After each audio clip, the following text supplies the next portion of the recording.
Welcome to the Dark Mind Podcast.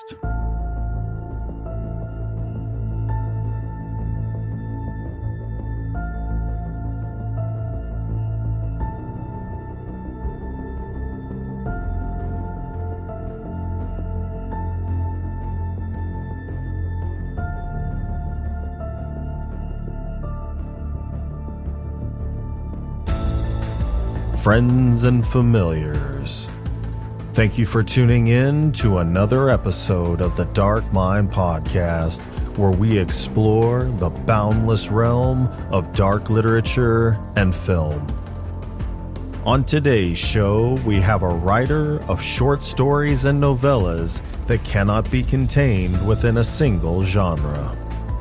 His work has been published in over 200 anthologies, as well as being adapted for audio drama. He's joining me today to discuss his recent work, The Naughty Corner, as well as his upcoming first full-length novel, Chasing the Dragon. So without further ado, join me as we delve into the dark insight of Mark Towse.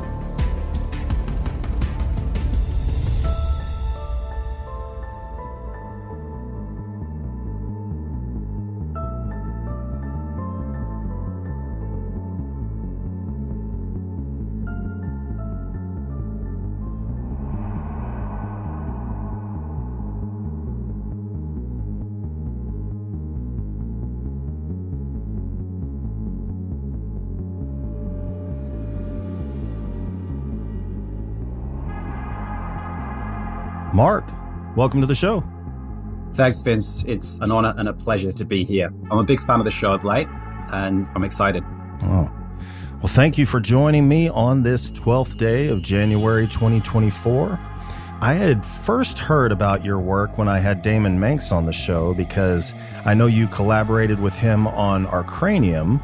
So when I came across your latest work, The Naughty Corner, I had to check it out.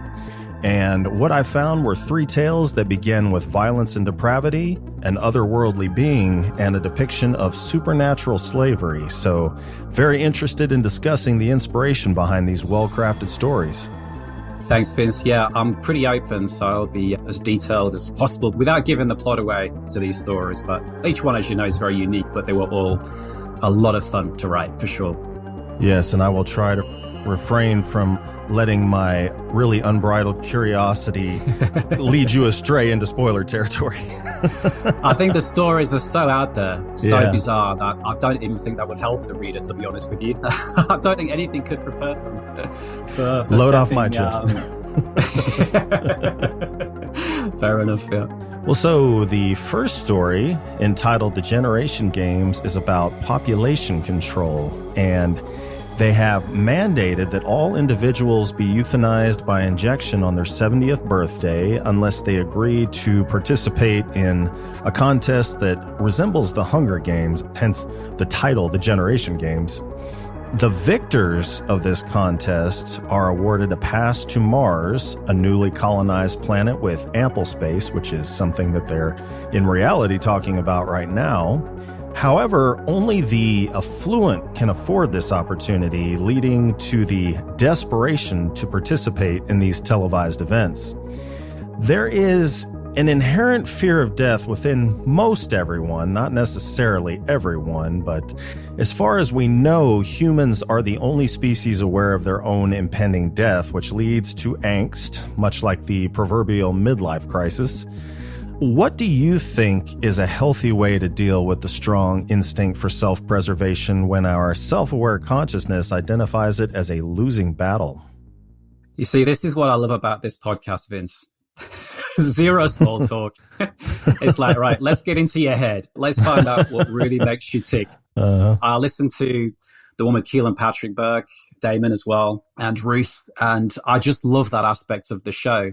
It's like, you know, not what is the first book you picked up or how'd you get into writing? It's like, Towse, you're going to die. What are you going to do about it? You know? What a first question, you know? But anyway, sorry. Look, I think it's just having a level of acceptance about it. There's nothing you can do to step off that conveyor belt. And for me, as I mentioned in the sort of prelude to this, having a sense of humor about life, about day-to-day situations is really what keeps me ticking. If you get caught up too much in those thoughts of morality and darkness, it's too heavy. And that's why I generally have a thread of humor running through all of my stories. But I think all you can do is look after yourself as best you can. The one thing I fear more than death is losing cognitive function, losing the ability to think, to create. That is the one that scares me to death, literally. So anything I can do to keep my mind active is very important for me. My dad's got Alzheimer's. His deterioration has been very, very quick. So, I know I'm going to die. That's as certain as taxes. But what can I do to try and maintain longevity, to keep my life full of things that I enjoy doing, to keep the hunger there, which I think is sometimes part of the battle, post-retirement, etc. When you've had your head in the sand for so long, it's like, what do I do with myself now? There's a tendency just to rot slowly away. But for me, writing is something that I've discovered that is going to keep me going for a long time, I think. Mm-hmm. Yeah, it's funny. My fear was loss of independence, but you bring up, your ability to create. It's like, yeah, even if you do lose your independence, even if you're in the deepest, darkest nursing home, as long as you can do something creative, I think you could still enjoy life. Yeah, imagination is totally freeing. I mean, how many situations have you been in when you've had to rely on your imagination to carry you through in times of trauma, or just having that ability to, create stories in your head and then potentially put them onto paper is just a get out of jail free card, I think. Mm-hmm. Well, these events in the story are sponsored by a company called Regenovate, which produces a serum purported to maintain youth. And I was wondering if this was inspired at all by, something like testosterone replacement therapy, maybe fillers, Botox, anything like that. Can you expand a little bit on the concept of Regenovate? And is it a real thing that you've invested in? No, I don't have any experience of being a bioscientist or anything along those lines.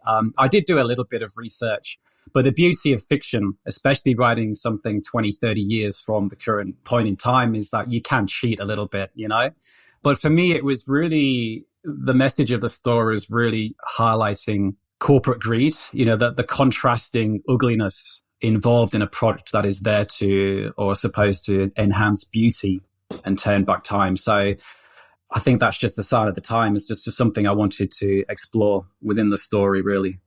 Well, one aspect of the story highlights how rational or sometimes irrational people behave when facing matters of life and death, which can sometimes, actually more often than not, be undignified. So what dynamics did you aim to showcase in the story that influenced the way you wrote the behavior of the characters once they were deeply entrenched in the game? Because it kind of started off slow and then worked its way up. Yeah. I think in the same way that you're interested in getting to the crux of people, what makes them tick, I'm very interested in peeling back the layers, stripping them bare, and finding out what really lies behind that mask. And that's what I'm always trying to do with any interaction I have with people on the street. Take a couple of steps back, because I don't talk about the weather. I talk about, I'm trying to find out, what is the thing that lights the fire underneath them, which can be quite confronting for people. But I'm always interested to find out that sort of fight or flight response. When it comes down to it, when the shit hits the fan, without the bravado, take all the gloss away, how will people react? So that was something I really wanted to explore in that story. And each character is so unique and obviously a product of their life, their upbringing to date. But the most fun to explore was James, the fool, or Baby James, as the rest of the group fondly referred to him as the story developed.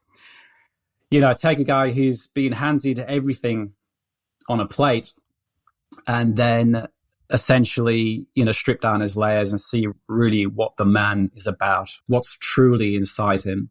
And I love that. And that's the way I approach every interaction. I want to find out, okay, you got the smile, you got the haircut, whatever, but, that's not interesting. What's interesting to me is what makes you tick. What are the triggers? How do you behave in certain situations? What are your motivations? What inspires you? So Yeah. Well, the extreme violence in your story was a major draw for the viewers that they were broadcasting this to. I believe, was it pay-per-view? I can't remember. No, it wasn't. It was okay. just like YouTube or something along those lines. Yeah, but live. Yeah. Well, in it, events that would typically cause PTSD in the average person were consumed on primetime TV as casually as a sitcom.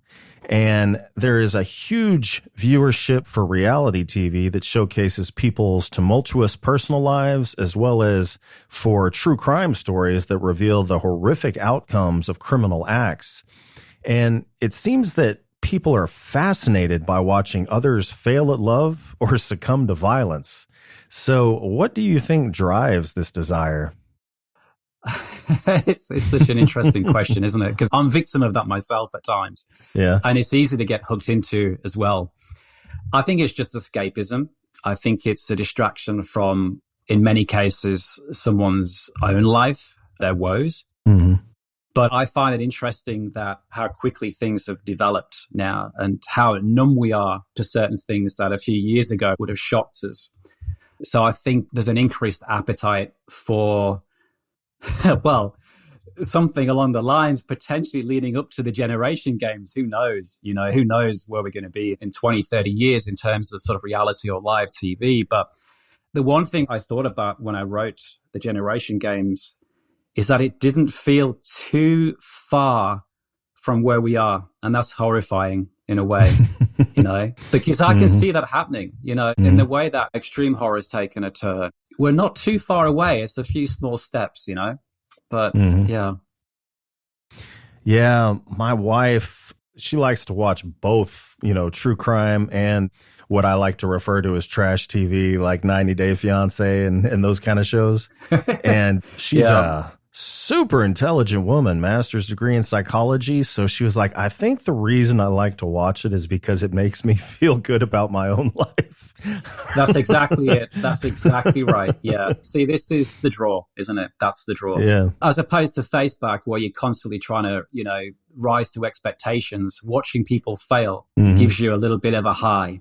There's a British show called EastEnders in the UK. I don't know if you've ever heard of it, but there isn't a character in that. It's a soap opera. Can't remember where it's set. I think it might be Manchester or something. Oh no, it's actually down south in London. But every single person is traumatized or depressed, but it's got such a huge following for that reason, that it gives people a feeling that actually my life's not so bad in comparison. I've got an element of control about this. I'm doing something right, and I think that's the draw.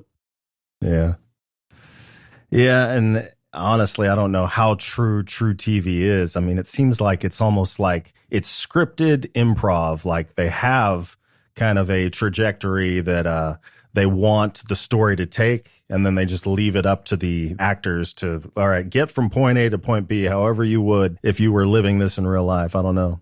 Agreed. I mean, I must admit, my wife is the same. She's the most intelligent person I know. But when I find her drawn towards those kind of shows, I can't help but judge. There's an element of judgment. And I try and detach myself from that because I know in a similar process, that I think it gives someone an element of control, because in life, you often feel like you're free falling, directionless.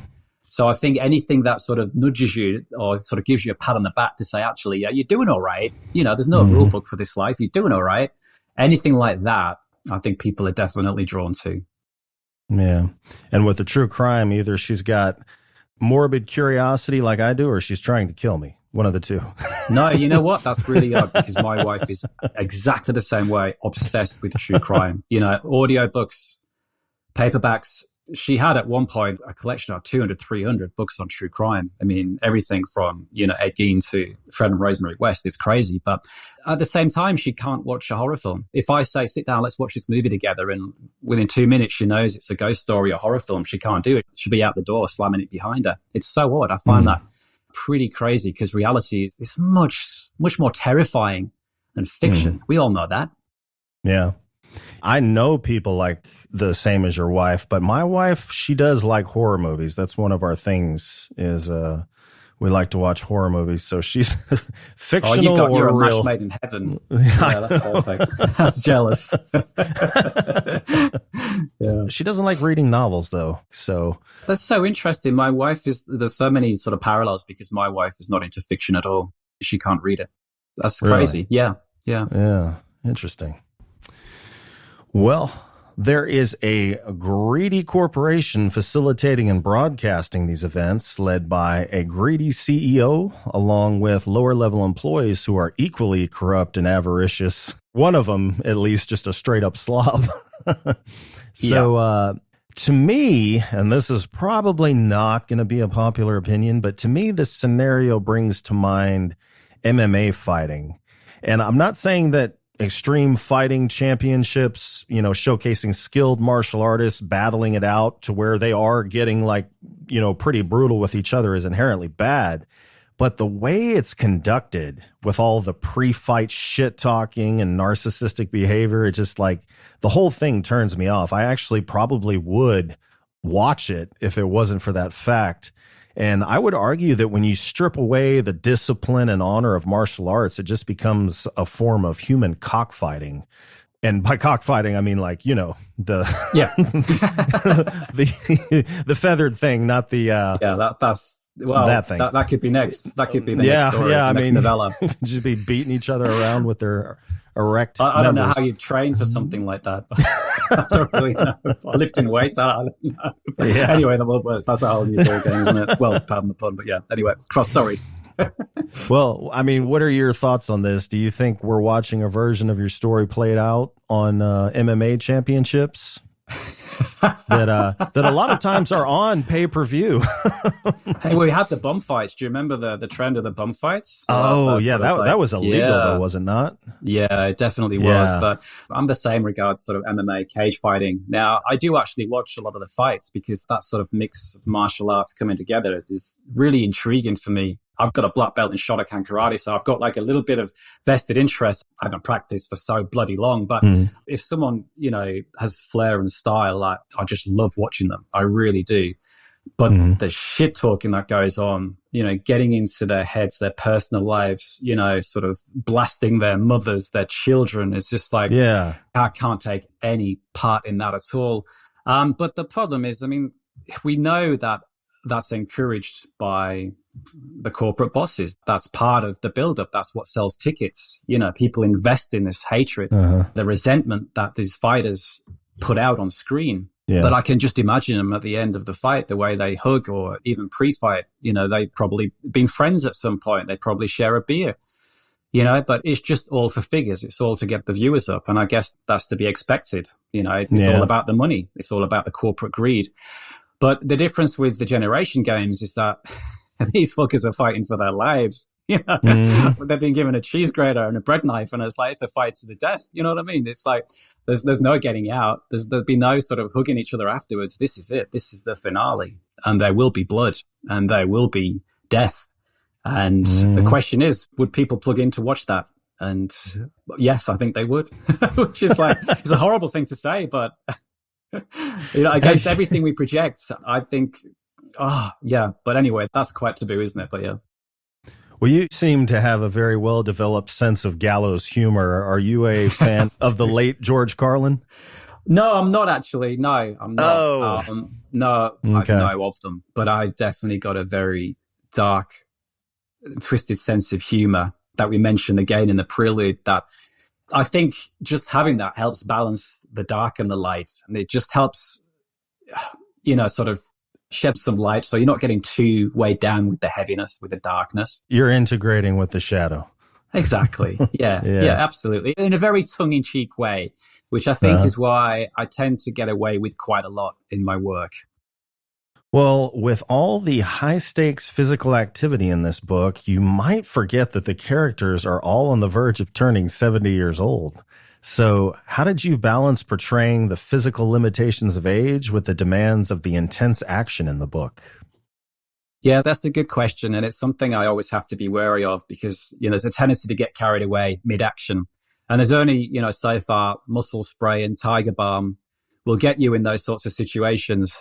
But look, it's quite a brutal, quite an awful story. But at the same time, I had so many guilty giggles writing it. Yeah, it sounds awful, but there's no better way, I think, to induce optimum performance than have one of those greyskins snarling and biting at the air, chasing you down, ready to rip your innards out. It's a good question, but, today, I mean, I know people that are 70 that run marathons. So, given a little bit of training, there's a certain sort of, bandwidth of fitness that these guys would be able to get into, but subject to obvious limitations for sure. And that does come out in the story later on, sort of addressing their arthritis or back problems, which I think makes the whole thing, especially the assault course, seem quite hysterical, really. But as mentioned, it was an absolute riot to write. It really was.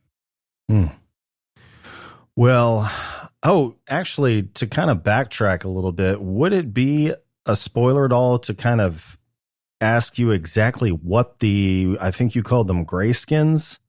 Yeah. What exactly they were? Yeah, so again, it's, I've been a bit cheeky here because we're looking at 20, 30 years ahead, but these are sort of ex-cons that have been put on death row, and their only out is to be subject to experimentation and thus the greyskins. Okay. So the idea is that, it sort of enhances all their darkness, what took them into crime in the first place, and they can just let it all loose. They can run rampant chasing these poor old fuckers down. But does this get them out of their death sentence? No, this is just for kicks. Well, they get to live. They get to live as part of the show, so they generally escape their death sentence. But obviously, they're a greyskin for the rest of their lives. But for some, that's quite palatable. Yeah, yeah, make that work. Yeah, awesome. Well, the next story in the book is entitled "My Name is Brian." And it tells the story of a group of kids, primarily boys, who witness the brutal bullying of a new kid who, for the most part, takes the bullying in stride. The boy's name is Brian, hence the title, and he has a very strange demeanor. He's intelligent and pleasant to everyone, making him a prime target for a bully. The other boys in the story struggle with considerable guilt and shame, not only for failing to stand up for Brian, but also for allowing themselves to be coerced into participating in his bullying.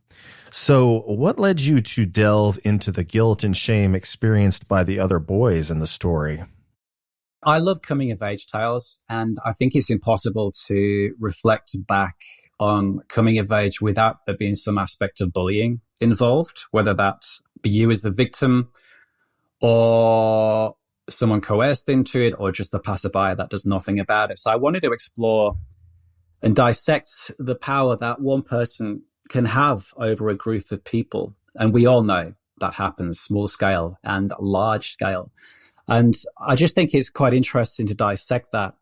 And I also wanted to, shift the burden onto the reader for this one. And the conclusion is quite explosive, and I wanted to sort of leave them to decide if the ending was justified or perhaps I've taken it too far. But it's, bullying is, you know what I mean? But bullying is one of those where you're either the victim, you've been coerced to it, a passerby. Very rarely do people stand up to bullies. And, I think I just wanted to let the reader sort of free fall into this environment. And like I said, just leave them with that conclusion and sort of their afterthoughts. Yeah.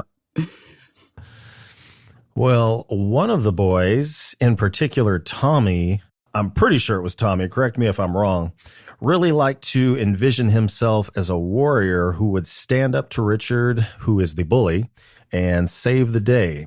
However, when push came to shove, he always wimped out and fell into severe self-loathing. What do you think are some other specific emotional dynamics that kids go through when they're involved in any aspect of bullying? Yeah, that's a good question. I mean, fundamentally, I wanted to deal with the fact that, these kids aren't cardboard cutouts. They have feelings. So, behind closed doors, how does their part in the bullying take effect? The shame, the self-loathing, which will induce these fantasies, where I'll be looking at his posters of Karate Kid or Batman, whatever, and run these scenes through his head of saving the day and running into the arms of his wannabe girlfriend. So, I think we've all done that. We've all fantasized about being the hero, but very, very few of us actually do that. But I also wanted to explore, I do later in that story, the dynamics of being angry at the victim, because you've been brought into their world, whether you like it or not. You are part of that world. You know what I mean? You know what I'm trying to get across it? They are actually angry at the victim because they've been brought into it, which is kind of like, it's so bizarre, but it's real at the same time. They don't have any choice. They can't escape this world. They're in Brian and Richard's world. So resentment for both parties. Yeah. Well, one thing you make clear about the bully, Richard, is that he himself is routinely beaten. And when he has been particularly beaten badly, which I assume is by his father, everyone knows that Richard is going to be hell on wheels that day. So how does the story address the concept of empathy for someone who is both a perpetrator and a victim of violence? Yeah, I think it's impossible to read the story or a story like that without feeling sympathy for both parties. As I mentioned, this is an inescapable world. Richard, the bully, can't escape his world. He's got nowhere to go. He can't do that. Brian's got nowhere to go. The other people in the story have nowhere to go. They're in it, whether they like it or not. So I think there's an element of sympathy for everyone involved. It starts as a small ripple, but, it has sort of a butterfly effect of impact. So I think the whole idea behind that story was to show just this claustrophobic effect that bullying has and how it can make the world seem so small. And, does that make sense? It can basically take everything else away from these kids, all their freedom, and imprison them in this world. And there's no escape for any of them. So I think there's sympathy for all to some extent.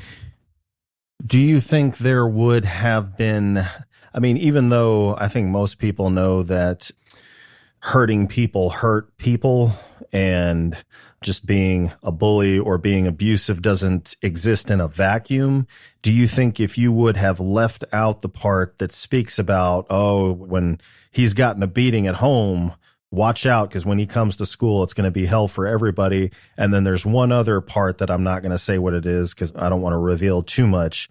But those two instances that I can think of off the top of my head that indicate, kind of put it out there that he is being beaten at home. If you hadn't included those, do you think people would still have sympathy for Richard? I think so. I don't think a bully is... Well, it's a tough question, isn't it? Are people born murderers? I think it stems from somewhere, whether that be childhood influences or, or an external event. I just think it's very difficult at that young age to just form an opinion that that's all there is to them. That's not the case, So I think even without that, there would be some element of sympathy. You know what I mean? We're all human. And I think it's very difficult to just feel 100% resentment towards somebody without sort of, knowing there's something that lies, beneath the layers, beneath the mask. There is someone that used to be vulnerable within that. So I think it would have been there, but I just wanted to, raise that just to make sure that, it did hit home, really. Yeah. I had NJ Gallegos on the show, and she was talking about how when children exhibit antisocial behavior, until they're of a certain age, which maybe is 18, maybe it's older than that, they will not actually diagnose them with antisocial personality disorder. They call it oppositional defiant disorder. The reason being is because they're not fully developed, so they can't for certain say that they're a sociopath. Yeah. That makes sense. Yeah. That makes absolute sense. Yeah. But yeah, as mentioned, it's there's a reason that he's like that. Yeah. And I think readers would drill into that anyway. Well, the bullying in the story is much more emotionally and physically brutal than just calling somebody a silly name and giving them a swirly. Richard actually threatens Brian with a deadly weapon at one point, and the other kids in the story genuinely worry that he might use it. And the kind of bullying that was going on when I was growing up wasn't quite that severe. But to be honest, I would probably rather have taken that than be in high school at a time when there was social media, because people can do things to you with social media that will make you wish you were dead. And kids and adolescents sometimes do kill themselves. So what made you want to write a story about, for lack of a better term, low-tech bullying? For that exact reason, actually, Vince, I've written a story about sort of modern day bullying, and it left a very sort of bitter taste in my mouth because my daughter's been a victim of that a few months ago. I think it's just too real for me. Yeah. Whereas the 80s is much more pleasurable. Sounds weird in a way, because in addition to evoking those feelings of those memories of, you know, bullying occurring, it also has that comfortable nostalgia for me. So whenever I get the chance, you know, I like to go back to the 80s when I was a kid and talk about the arcades, talk about bubblegum, whatever, the fashion, the music, you know what I mean? Yeah. It's really comfortable for me. So if I ever get a chance to explore that, you know, you don't need to ask me twice. I just love 80s nostalgia. You know, it's because, you know, while bullying did happen, there were so many wonderful things about the time as well. And yeah, so for that reason, modern day bullying scares me. It's terrifying. And, you know, as you mentioned, it can push people to very dangerous situations. So yeah, it scares me that. And I don't like writing anything that leaves too much of a heavy feeling on my shoulders. Gotcha. Well, to take a lighter note, there is a lot of fart humor in this story, which there is a lot of fart humor. Which Brian produces gas that could peel the paint off a wall. So, was this meant to clue the reader into Brian's underlying condition, which I will not talk about, or were you just trying to add a little comic relief? And can you expand on that? I think it's a little bit of both, Vince, to be honest with you. As I mentioned before, I take things with a heavy sense of humor, but I did want to sort of drop a few clues that maybe this boy isn't everything he's cut out to be. He's got quite an appetite as well, which could account for a lot of the wind happening. But the sort of sheer sort of after effect to the devastation you can create from a single nuclear fart. Fallout. So yeah, I think we know this kid isn't just the sort of run-of-the-mill Cheeto eating boy. So yeah, I did want to sort of drop a few clues in there, but I just like having fun with that kind of stuff. There's a scene from a Stephen King book, I can't remember which one it was, I always forget, but where like the crowd starts vomiting on each other in this pie eating contest. Does that ring any bell? Did you read much Stephen King? I can't remember the story now. Not a whole lot. Yeah, it might be the body. So look, it's a bit of fun. It's a bit of a light relief for me. You know, if I'm writing a heavy story with heavy connotations, I like to incorporate a sense of humor. I'd like to take readers on a bit of a roller coaster where they get comfortable with the humor and then I'll take the floor away. And it's like they're not too sure how to react to that situation, you know? So that's when I'm at my best. That's when I'm giggling behind the keyboard and I know I'm sort of writing stuff that will have reader impact, really. Yeah, I was envisioning green flammable fumes coming out of his ass. Yeah, pretty much. Yeah. And once it, it's a shame that story there's not like a scratch and sniff or something like that, because there's sort of devastation. You could make it happen. Maybe. It's not too late. Yeah. Yeah, absolutely. I think they tried that in the movies at some point, didn't they? Sort of like, you know, pumping out fumes but anyway, it was a fun journey, that one. But obviously just to break up the sort of heavy connotations in the story as well. Well, there is a character named Shane in the story who is Richard's little toady, kind of like in the film A Christmas Story. So is that something that's true in real life? Because I honestly don't remember. And what exactly would you say that particular character archetype adds to a story that involves a bully? Well, I think it's true because I think there's always like a second in command. You know, I think a lot of this story is directed towards my hatred of middle management. You know, that's what I have in mind when I'm writing this story. Just allowing all that resentment to come out. But there's always one that's sort of like a bit of a yes man or yes girl in terms of facilitating that divide from totally fucking outrageous to reality, where they sort of accommodate that person's behavior or perhaps encourage it in some way. So I think in this case, it was just there to facilitate, you know, the jump from normal bullying to the outrageous. In the same way, you know, I think Stephen King often did that sort of that group mentality of bullying and so forth.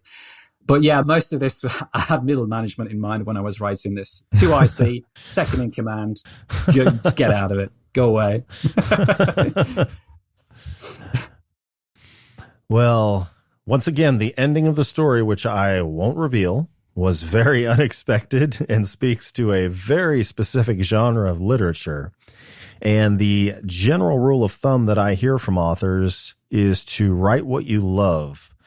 But that's not always the case sometimes. So do you write what you love, or are what you like to write and what you like to read two different things? And can you expand on that? I write what I'd like to read, which is a bit of a cop-out, isn't it? But yeah, I've written 185 short stories, and only 10 of those have been for call-outs.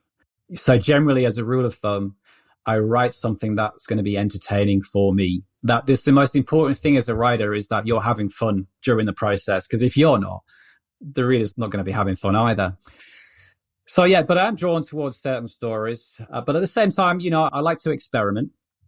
But I think after a while, it's the same sort of ingredients that go into all of my stories, but just in different measures.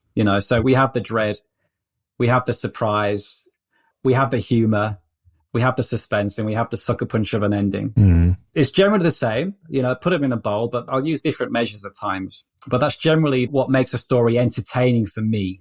It's got to have all of those elements, really. And actually, I think I may have misremembered that. What you said, write what I would like. Say it again. What was it? I write what I'd like to read. Yeah, what you'd like to read. Yeah, I think that may have been it, and I misremembered it.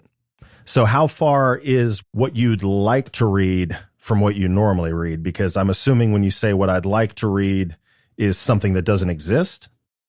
Well, there are certain elements that align with my approach. I mean, I like Early King for that reason, because it's quite raw and fun and punchy. That's the way that I like to write. But generally, as a rule of thumb, I'm quite open to reading any sort of story. I've just recently joined a book club and, we've read everything from, Terry Pratchett to James Herbert. So I'm quite open to that. But when it comes to my writing, I do stick to those ingredients that are entertaining for me. And yeah, I tend not to write with a set of boxes to tick. Mm. I think that's when rigidity can really, really strike you. And, when the sort of freedom, becomes more confined. But look, I'll read anything, but I'll definitely write according to those ingredients. Yeah. So are you a pantser? Absolutely. Okay. Absolutely. Yeah. 95% of my stories are written by the seat of my pants. Absolutely. Because as I mentioned before, that's why you probably picked up on that. The journey has to be interesting and fun for me. If I know where the story's going at every single page, that's just, I can't enjoy that. I can't enjoy it. It's got to be a journey for me. And it has to carry surprises for me as well. And I have to allow the characters to grow. And I like to put characters that you don't feel comfortable in putting together. I like to sort of induce that and just see what happens, sort of witness the explosion. My writing pal, Eric Hansen, taught me that. It's something he picked up in screenplay, is just like, those situations that wouldn't normally arise, experiment with them, try them and see what happens. But yeah, I never know what's going to happen in a story when I begin. And that could be, from looking at a picture, a smell, a conversation with a client, a dream. It could be from anywhere. But I'd never, ever write knowing what the last paragraph is going to be, because that would immediately take all creative fun, everything out of the process for me that I enjoy as writing. Okay. Well, the next story, the final story, is the namesake of the collection, The Naughty Corner. And the one word I would use to describe this story is surreal. It was like an episode of The Twilight Zone, which is a comparison that a character actually makes in the story. And it's about a young couple, Frank and Sheila, and their 13-year-old son, Charlie, who moved to a nice, and this is the part I didn't understand, was it a full-on gated community, or was it like this one private gated drive? No, it was a private gated community. Okay. I have quite a lot of these where I live in Australia, where they're segmented off from the rest of the community, behind huge, grand houses and iron gates and whatnot. Yeah. Okay. Well, so they moved to one of these nice gated communities after Sheila lands a cushy job making good money at a law firm. However, when they meet some of the neighbors, Nick, Patricia, and their daughter Veronica, they find them extremely creepy for multiple reasons. The pomp, ceremony, and protocol of the wealthy can kind of turn them into people that behave almost as if they're not human. In your view, what are the psychological effects of wealth and status on an individual's behavior and sense of self? That's a good question, but I'll just reflect back a little bit. There is no way I could have plotted something like The Naughty Corner. That story is absolutely off the charts. So if I was to try and sit down and sort of plot that, it would be something entirely different. So I think that's a perfect example of, the sort of surprises, the plot twists and everything else involved. What makes it interesting for me. But in terms of the question, I mean, this story, I think, is about the adage that, money can buy anything, protection, immunity, happiness, freedom. But what's quite interesting was I wanted to explore the character of Patricia, who's the sort of matriarchal type. And money essentially corrupted her entire childhood. It totally worked against her. But at the same time, how it's in her blood that she's gravitated back towards wanting to have that aspect of money being able to buy her power, control, freedom, everything that worked against her in her early years. So I think I just wanted to really explore the toxicity of money and just how vile it can be when brought into people's lives. Yeah, and it puts you in the position to be surrounded by yes men and yes women, or yes people, so to speak. Absolutely. Where you're not able to be self-aware anymore because you don't have a gauge of reality when you've got people that are just trying to kiss your ass all day. So... Absolutely right. Yeah, which takes it back to sort of James or baby James in the first story. Mm-hmm. It's just false ego. It's wind beneath the wings, but it's like, take all those yes men away, all the glossiness away. That's what I like to do. I like to sort of explore what lies behind all that, behind the mask. Yeah. Well, the matriarch of the strange family that you just alluded to, Patricia, informs them about the community rules, and she doesn't explicitly say that they have to follow them, but implies that once they read them, they will want to. This subtly off-putting attempt to dictate their behavior without directly doing so is an effective narrative device because it creates a sense of unease within the reader. What is it about this plot device that causes this sense of unease? I think everyone hates confrontation. Everyone despises it. They'll avoid it at all costs. And, I think the reader places themselves in their situation. They've arrived. They don't want to upset anyone. This is their new life. This is a new lease for them. Everything's going their way. So they don't want anything to impact that negatively. So I think they're very vulnerable in that way. But then to be given a set of rules on their first day, or guidelines, as they commonly refer to them as, which is a funny term to apply to something that's been scrawled onto parchment. We know instantly they're not just guidelines, So I think we know as well instantly that this family is not normal, that there is something very sinister about them. And although it's done in a sort of relatively subtle way, I think the undertones are there for the reader to pick up on that this family is loco. And the story is going to have some very sinister developments, I think. Yeah, it's almost kind of like the way they were behaving. There was like some sort of implied threat, like the classic scenario of the members of the mob going into a storefront. Wow, this is a nice place you got here. I'd hate for something bad to happen to it, Absolutely right. Yeah, absolutely right. But it was obviously the family just trying to express their control, that this is the way it's going to be from now on, and the sort of subtly, imply if you don't oblige, conform, things aren't going to turn out so well for you. Something bad might happen. Well, I was about to say rules. The guidelines are meant to enforce many things, such as cleanliness, godliness, and respect. But they particularly focus on maintaining a level of quiet in the neighborhood that you could hear a pin drop.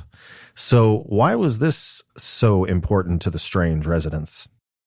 I'd like to give a really pretentious answer. All right. But I don't. This is a bit of a guilty pleasure, Vince, to be honest with you, because I've got a bit of a phobia against lawnmowers and DIY and all that kind of stuff. I find it grates on me quite heavily. And, to be honest, I actually fantasize about living down Melody fucking Drive for that reason, just for the fact that I know if I sit down to write, I'm not going to have a lawnmower going off somewhere. There's not going to be, the one thing I really have a phobia against is the bass of music that you can feel. It's almost inaudible, but just enough to sort of really get the tempo throbbing in your head. So for me, it was quite cathartic to imagine this place where DIY was only acceptable between certain hours of the day on a Sunday. I thought, well, you can plan around that. That's great. So for me, it was almost the romanticist ideal. As a writer, that would be perfection. I'm a big fan of peace. I love peace. So for me, it was very crikey. Yeah, I sound really weird now coming up from that. But yeah, things like that, lawnmowers, DIY, just sort of, shiver down my spine stuff. Gotcha. Yeah. Well, there is a lot of pie involved, specifically cherry pie. And my assumption is that you chose cherry pie specifically for its sexual connotation, as there was sex tied to the pies. So what other forms of symbolism and metaphor did you use in the story that I may have missed?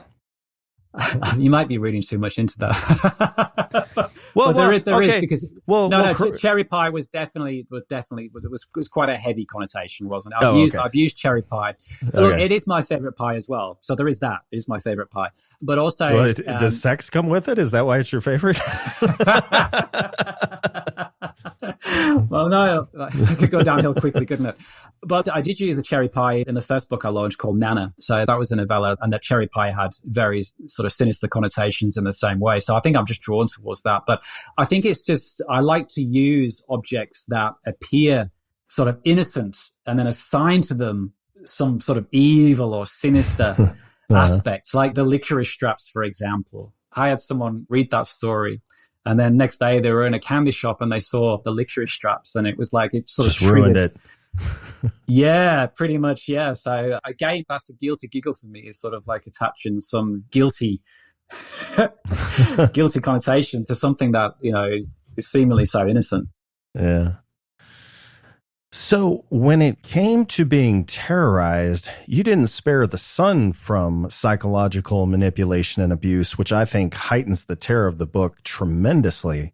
And I'm a big fan of fearless writers, but I'm curious to know, have you received any negative feedback regarding that particular aspect of the story? Because I know a lot of authors like Aaron Beauregard, Daniel Volpe, I think Triana has even said that there's people that like to read books that are labeled horror or extreme horror, or even have trigger warnings, and still like to pronounce judgment from the rooftops toward them. I'm ready for it. I haven't had any negative feedback yet, but I'm ready for it. Okay. I think at some point it's inevitable, because the Naughty Corner, it doesn't sound like a particularly adult tale, but I think it might sort of hold a few shocks here and there for, yes, the unprepared reader. But I do think a lot of it depends on context and delivery. And as I mentioned before, I do tend to get away with a lot of stuff because I do have that element of humor running through, that sort of tongue-in-cheek element to it. I mean, I think the way I handle a particular type of story was sort of with kids' gloves at the same time. So it was a very sort of serious part of the story, but the analogy with the roller coaster ride, the sort of the fear, but also the element of like pleasure involved, the part of the story that I'm talking about probably. Oh, yeah. Yeah, absolutely. So it definitely pushes boundaries, I think. I definitely think it approaches the line. But so far, no negative feedback on that. But a lot of what I write is an amalgamation of the experiences I've had at that time in my life. And, life is life. You will be subject to certain situations, some of them scary, some of them confrontational, some of them where you're quite confused, you don't really understand. And I think that is definitely a part of the story. It definitely approaches the line, but, something similar sort of happened to me. Therefore, it's life, Gotcha. So I don't shy away from stuff like that. I don't like extreme horror. I'm not a fan of it. There's an audience for it. But at the same time, I don't write within limitations. I don't think about limitations. I don't think about ticking boxes when I'm writing any boxes at all. As I mentioned, this has got to be a journey. It's got to be unbridled. It's got to be, it's got to be freedom for me. Otherwise, I'll stop enjoying it. Yeah. Yeah. Let me make that clear, listeners at home. I am not implying that his work is splatterpunk. No, but it is quite risque in certain places. And, there are elements that will have the reader contemplating or thinking or feeling quite maybe guilty in a way. But it's all part of the journey, isn't it? You'll have to find out, readers. You'll have to find out. Spend some time in the naughty corner.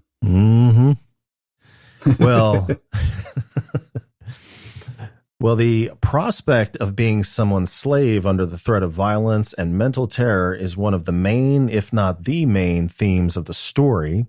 So, what inspired you to focus on such a psychologically terrifying prospect? And I couldn't quite come up with a fair description as to the type of bondage that they're in psychologically. I feel like there's a word or a strand of just perfectly eloquent words that would explain what's like floating in my head, but I just can't get out of my mouth. Maybe you can... I don't think there is, Vince. I don't think there is a succinct sentence that would explain what's happening. For me, I wanted the reader to feel confused. I wanted them to feel misdirected, disoriented. That's a whole part of the story. And that goes for a lot of the stuff I write. People have described it as a bit of a fever trip where, there's not a linear path they're on. There are going to be elements of guilt, confusion, fear. And that's what I want to achieve. I want to stimulate people to think about my stories, my characters.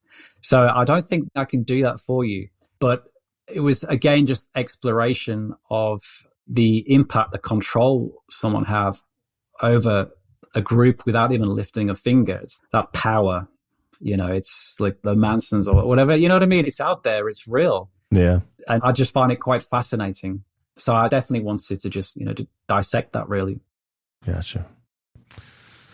Well, as always, I will not spoil the end of the story, but I wanted to know, will there be a continuation of this story? Because I really love the eerie contained world you've created in this gated neighborhood.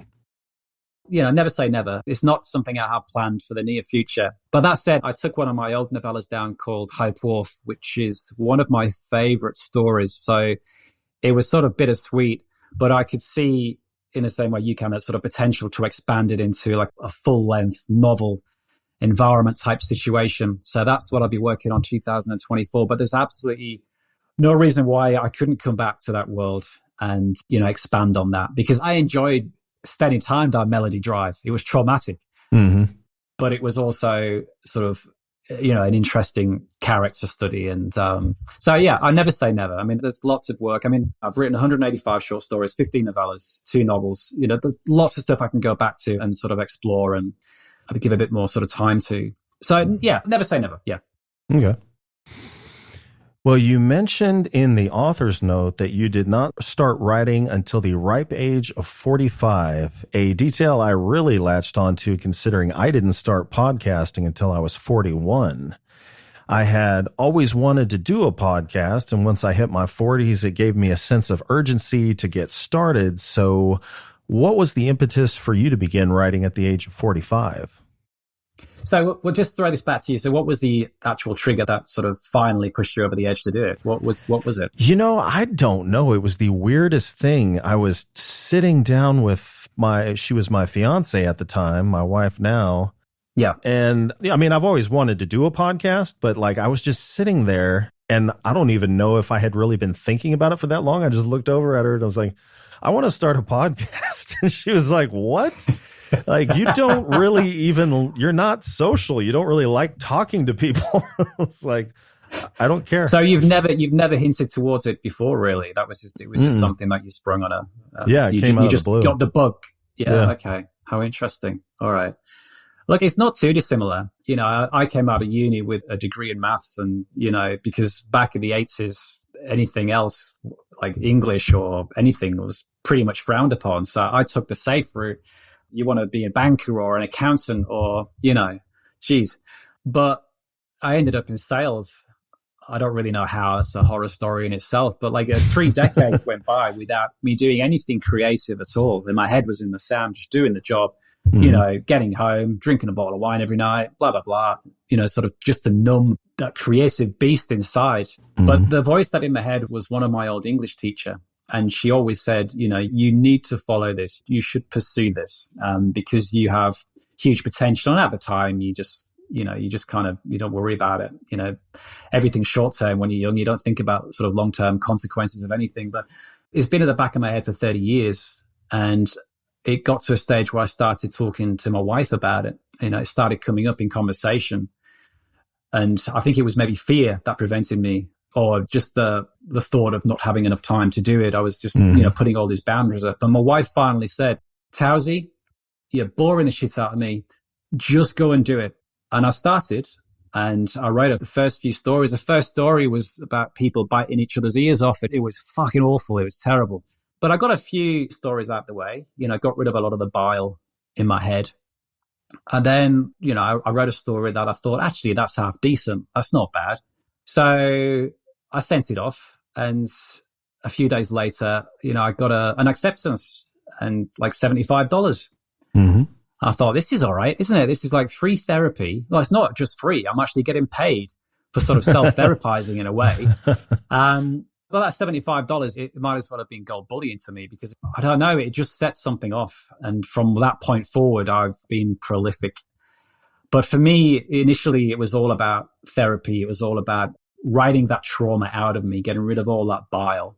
And after doing nothing for 30 years, it was like, someone had just corked me. It was like, bang. I was just obsessed. I was an addict. And those first 5-6 years were prolific. But I think, whilst it contrastingly put a pressure on my relationship and other stuff, I think I needed to go through that period to get to the stage where I actually think now I'm producing some decent stuff.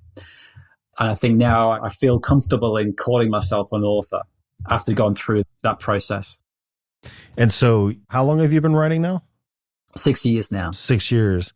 So you went at it in a fevered pitch and then slowed down because you're now to the point where you feel like you've got the feel of it? Like relatively proficient. Yeah. Okay. So I went through a phase of just sending out short stories. I wrote about 100 short stories before I wrote my first novella. I didn't just want to go out there and write a book. I didn't want to go out there and put something half-assed together. So I wanted to slowly work towards it. So I started sending out my short stories to amateur publications, then to semi-pro, and then to pro. And after a while, I sort of gained enough confidence to say, right, I'm going to turn my hand to longer fiction. I think I'm ready. And then I wrote a number of novellas. And then I thought, okay, I'm now ready for a novel. And the transition there was really bloody helpful because, writing a 60,000, 70,000 novel is a different beast to writing a short story. But I felt fully prepped. The tools were all sharpened. And I did not find it that challenging. Whereas if I'd have attempted to write something, I'd have come out with a novel, it would have been terrible. It would have been sort of like, the structure of it awful. But now I feel comfortable in doing that. And I do miss writing short stories, but I feel like all my time now has to be put towards those longer pieces, really, if I'm to establish myself as a proper author. Gotcha. You also mentioned that your work has been turned into audio dramas on the No Sleep podcast, which really interested me because, believe it or not, there are 3 iterations of the Dark Mind podcast, one of which was audio dramas. Now, nothing as detailed and high-level production as No Sleep, but I did used to do that. So could you tell me about that experience and how you came to collaborate with No Sleep and what it was like to hear your work dramatized? I've been a big fan of No Sleep for ages. I'd fall asleep listening to some of those stories. And I just think that they're sort of just so professional. The way it was all put together, it was just quite amazing. And I think it was just the prospect of bringing my story to life definitely appealed. So I wrote a few stories, and obviously the first ones were rejected. And I think it was Olivia White, who I think is one of the producers of the show, was kind enough to come back to me because I think she'd seen a few stories coming through and give me some really constructive feedback in terms of how the story needed to be more prepped towards audio. than how one would normally approach a story. So that was very, very helpful. And, after a couple more rejections, I got my first one on there. And since then, I think I've had about 10 or 11 stories on the No Sleep podcast. They just do such a wonderful job. I mean, the cast is amazing. Production is amazing. David Cummings, everything about it is just top notch. It was just something that was on my bucket list that I could cross off. And what I said before in terms of writing novels, I do really miss writing short stories. And I think I'll have to dip into at some point a few more of those in the coming years, because you can be done in 2 weeks with a short story, with a good one. Mm. Whereas a novel, as soon as you start, it's a marathon. You're climbing a mountain and you don't know how big the peak is. Yeah. You've got no idea. Whereas a short story, 4,000 words, I can do that within 2 weeks and have it prepped and ready to go. But I do miss writing short stories because they were fun. So I might have to revisit those. But yeah, No Sleep podcasts are amazing at what they do. And there's some other really good ones as well. Like Tales to Terrify is another good one. The Grey Rooms was running at a time that was pretty good as well. But it's just fun. And maybe a bit of an ego boost as well, Vince, Yeah. Yeah, why not? Very good. Well, as you were talking about your writing trajectory, up until recently, you've published short stories and novellas, and now you have your first upcoming novel entitled Chasing the Dragon. Can you tell us a little bit about this story? Yeah, absolutely. I haven't, again, got the synopsis with me, so this is going to be a half-assed kind of approach. But okay. The main protagonist is called Simon Dooley, and he has grown up in a very sort of conformist environment. His mother is very matriarchal, very domineering. And, all it would take to trigger his mother would be if someone parked their car, outside their house. If there was loud music, the sound of a lawnmower, anything along those lines, it would trigger her. And reverting back to Simon, if he left a cup out, if he left crumbs on the table, she would go ballistic. Anyway, cutting out a few really important plot twists, and that would give some of the story away. The only way that Simon Dooley can end the chaos, that's what his mother used to say. It was, she used to get overwhelmed by the chaos, so much chaos around, The only way that he can end or put silence to his mother's voice that is constantly cycling through his head is to end the chaos. So in a bit of desperation, he gets a cape made by the local chain-smoking tailor and sets out in the world trying to end the chaos. And that starts from picking litter up after people, getting them to park properly, getting people to pick up after their dogs. And he soon gets sucked into the drug world, dealing with the drug lords of town. And things take a dark turn very, very quickly. And he falls in love. And it's traumatic. It's been described as a cross between Sin City meets Carrie meets West Side Story. Make of that what you will. But it's definitely a genre mashup of everything I've written. Horror, thriller, suspense, drama, dark romance, humor. It's all in there. And it's my baby. Really, those 6 years have been working towards putting out this first novel. And it's my best work. And yeah, so far the feedback from the ARCs has blown me away. So I'm stoked. I'm so excited to get this out there in March for sure. Well, you mentioned that you'd be willing to sell your soul to the devil to write full time, which is something I can relate to in the realm of podcasting. What does your writing schedule look like, and how do you balance it with your day job? I don't. This is the biggest struggle for me as a writer. I get in the shower in the morning, I'm chanting to myself, I need a movie deal, need something where I can take work off for a year and just write the next bestseller or what have you. So I'm constantly charging myself up about that. The schedule is just when I can. I've got 2 kids, I've got a mortgage, I've got bills to pay. So, you don't have that luxury of smoking cigars and, wearing your dressing gown and putting out words. Is just the case of when I can squeeze it. And with that, you've got the pressure of maintaining a relationship, of being there and present for your kids. Man, it's a struggle. It is. It's huge. Yeah. So I do struggle with that very much so. I haven't really found a secret recipe in terms of the correct balance as yet, because those times that do become free, you're not always in that writing mode. So yeah, everything's got to sync. And finding those windows is very challenging. Mm. Well, is there anything you avoid because you believe it stifles your creativity? Yes. Lawnmowers, No, yeah, you've mentioned the lawnmowers. I'll keep coming back to this, man, because it doesn't take much to put me off. But that's why I was fantasized about Melody fucking Drive. I think I built that whole gated community just for my benefit, you know. It'd be nice if you could just slip into those pages and just disappear behind the window of one of those houses. But yeah, I mean, it's got to be quiet, peaceful. I've got to like have several coffees before I begin. So there's a routine, but that again is in combat with the opportunities, because you don't have the luxury of preparing yourself, you know, because you don't have that much time to really set those preparations. So yeah, peace and quiet is generally really good, but that's challenging. Well, which book dramatically altered your view of what could be accomplished with the written word?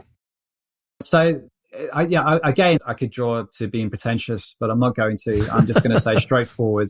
I think I was mid-20s and I read The Talisman, which is one of the Stephen King books I missed when I was a kid. It was a collaboration with Peter Straub.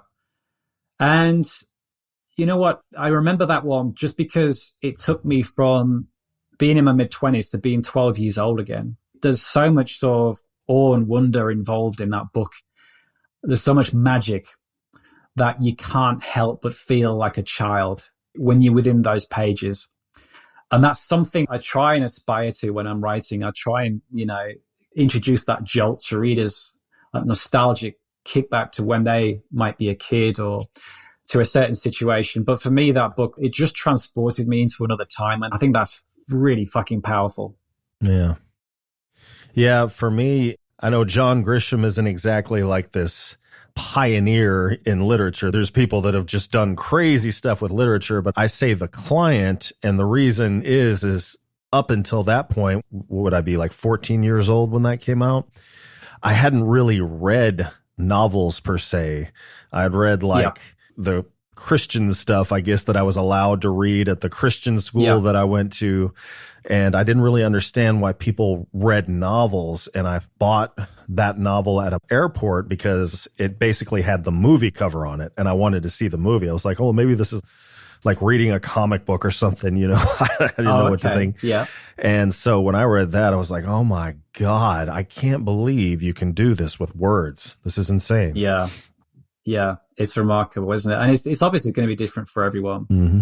But I think we've all got fond memories of a book that takes us to a different place. The first book I ever rented with my library card was Cujo. Mm-hmm. It's the Stephen King book. And yeah, it had the same impact on me as the fact that, you know, I didn't realize books could do this. And, you know, what an escape. Mm-hmm. And I remember fondly, it just sounds, again, quite strange, but listening to other kids having water fights outside during the summer holidays, and I'd be sat on my bed reading Cujo, and I was thinking, you know, these kids are missing out on this, you know. I don't know, it's just so powerful, isn't it? It's so powerful just to jolt you from reality into a different world. Mm-hmm. I understand what you meant about being pretentious, though. I could have been like, oh, it was The Goldfinch by Donna Tartt. It was Yeah, no, I try and stay away from that because I can't continue to fake it. You know what I mean? It's like, yeah, I like what I like, and that's it. If I say, you know, and then you might say, oh, I've read that one. Let's explore the deep, you know, sort of like the word, you know, meaning between the words, and it's like, oh shit, I'm screwed here. Listeners at home, I haven't. So I always try and stay within my limitations. Yeah. Yeah, I would have been like, yeah, I won the Pulitzer Prize for fiction. Oh, well, what did you think about this? Oh, I mean, I haven't actually read it. Yeah, that's right. Well, the introduction was really good. Yeah. The prologue was quite interesting. Yeah. The author's note crushed it. Yeah, absolutely. Well, what would you like to see more of and or less of in the genre of horror writing and even horror film? Again, that's an interesting one, isn't it? Because it's also a dangerous one to answer because it's like there's an audience for everything. But I love old people horror. I'm a massive fan of old people. I'm playing with the crusties. I love that element. So I'd love to see that. I think it is having a mild resurgence. You've got that film, the movie Old People. I don't know if you've seen that one. It's sort of semi-interesting. But I just think there's such brilliant characters to play with. I really do, because I have to say it. I mean, you know, I'm 50 now. But I still feel like a kid, man. You know, I still want to laugh like I did in the school playground. I still want to have fun. But I think old people are interesting because we always associate innocence with them, but we know not everyone out there is innocent. We know that there are going to be some people out there that have got a shady past. Yeah. Behind those watery peepers and that gummy smile, there's something else going on. So I just love that aspect of seemingly so innocent, but then introducing a malevolence with old people. One thing, I hate slashers. Can't do slashers. I'm so fed up and bored of slashers. I'd like to see a bit of a resurgence in the writing community towards cozy horror, the old school stuff, the slow build dread, the sucker punch sort of twist of an ending, that kind of stuff. But that's just all personal ideals and sort of very selfish, because that's the kind of horror I generally sort of tend to write most of the time. Yeah. Well, what is the life of Mark Towse like outside of writing? Pretty dull. I mean, when I first moved to Australia, I tried everything. I was surfing, I was playing golf, but it's like those kind of pursuits, it takes sort of 3, 4, 5 hours out of the day. And as soon as I discovered writing, this sort of magic world, there wasn't much room for anything else. I'm quite a simple man. I love a good whiskey. I love the stars. I love hiking. I love nature. I love spending time with my family. Outside of that, I'm pretty linear, but the writing for me is where I get to be anyone I want to be. And that's where I tend to live through fantasies and live through other people's eyes, so to speak. So I'll be doing that until the day I die, for sure. Well, Mark, it has been a pleasure talking with you. Thank you, Vince. As we bring the show to a close, is there anything you'd like to plug or let your readers know about? Yeah, buy Chasing the Dragon, because it's fucking amazing. Honestly, it's my best work. It's out for pre-order on Amazon Kindle now. And you can also pre-order, sorry, this is really me going into Mr. Cheese mode, but you can also pre-order through Erie River, the paperback and hardcover. And if you do that through their website, you'll also get a pretty fancy limited edition signed bookmark and bookplate. But if you enjoyed any of my stuff today, I can promise Chasing the Dragon is something else entirely unique and quite extraordinary. Sweet. All right. Well, listeners at home, all links are in the description. And Mark, thank you again for joining me. Thanks, Vince. Absolute pleasure. And thank you to everyone that tuned in. If you enjoyed today's episode, please be sure to like, share, and subscribe. Be sure to tune in next Tuesday when I will be joined by a filmmaker and educator that mixes the immortality of the vampire with the mortality of the aging process. So until then, stay healthy, stay sane, and as always, thank you for listening. See you next time.